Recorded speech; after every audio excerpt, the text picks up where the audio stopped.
Hello YouTube, it is Mako Boys here today. Today we're going to be talking about the Spyderco Paramilitary 2. In the last video, as you saw me film, I talked about this puppy right here, Spyderco Para 3. We are going to do a size comparison in case you don't want to watch the last video, which I understand. First up is against this is a stupidly big cold steel Spartan.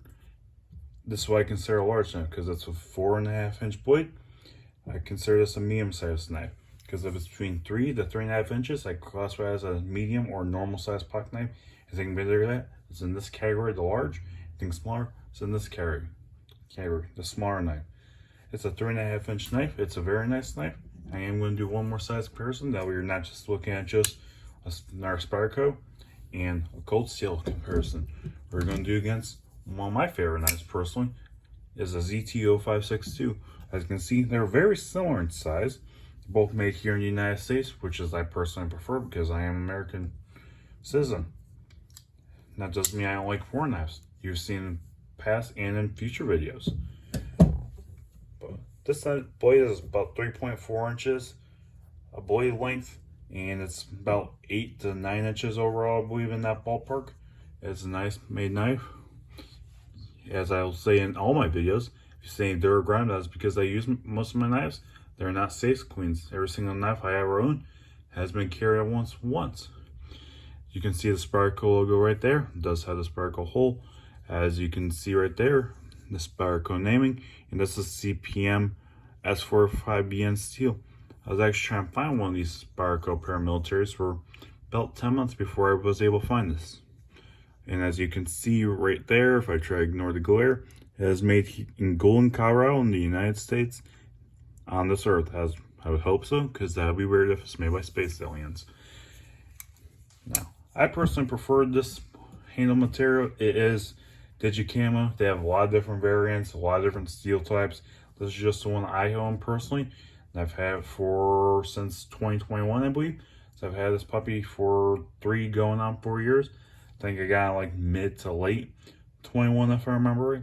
I saw the classic Spyderco deep carry tip down, which means that the tip of the knife is facing down when you're using the pocket clip. Just personal preference. I don't really change any pocket clips on a knife unless there's something I really don't like if it's a plastic pocket clip, that thing's going in the garbage, or just likes to tear up shorts like this knife used to, so I just threw away the pocket clip because I didn't really like the knife. I like the knife, but I didn't like the pocket clip.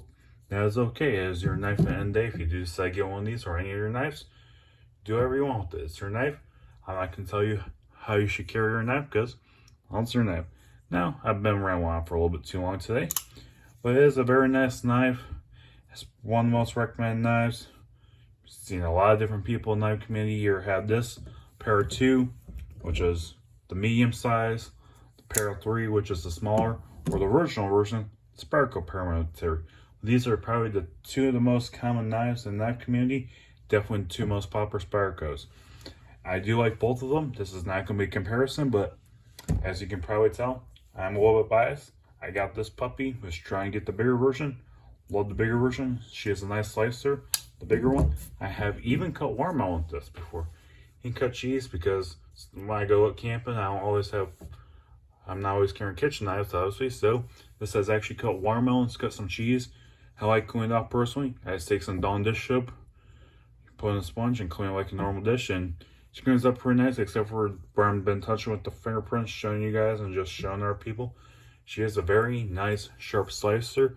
I don't know if the camera can really pick up on that, but you can see the blade is very sharp, right to a sharp point. She has not let me down. I don't beat her up though. I don't abuse her. I just use her as a daily cut and carry.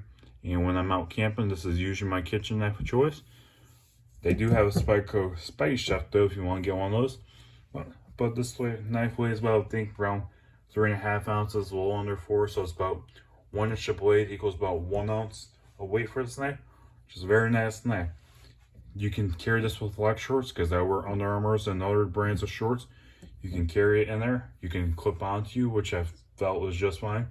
Put in your pocket with your phone. Don't worry about feel. I mean, your shorts are going way down just a tad bit, but don't really notice this knife in your pocket. It kind of disappears.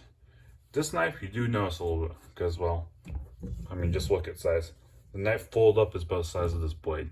You are going to feel this one if you want to carry this knife. I will probably eventually do a review of this if you guys want me to. It's up to you. But this is a very nice knife, very lightweight, very nice. It also has that lock that Spyderco is known for. I can't remember the name off the top of my head, but how you use it is you just push it over to the side. You can do it two-handed or one-handed. That's the two-hand way. One hand, you just grip it and just swing out. You can also open your knives like that. I don't personally do that, personal preference. I prefer the Spyderco hole or the Spidey hole to do the Spidey clip. Usually I'm pretty good. That time wasn't. Oh well.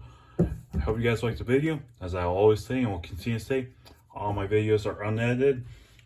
So if you hear me stutter, I just roll unedited. You guys get the real me and get the real knives. I'm not one of those guys who just handles everything with their gloves and puts it in their safe. I use all these knives. Every single knife you see on my channel, I've at least carried and probably cut at least one thing with it in the past, and I have not. If I've never done that, I will state that before I start anything else.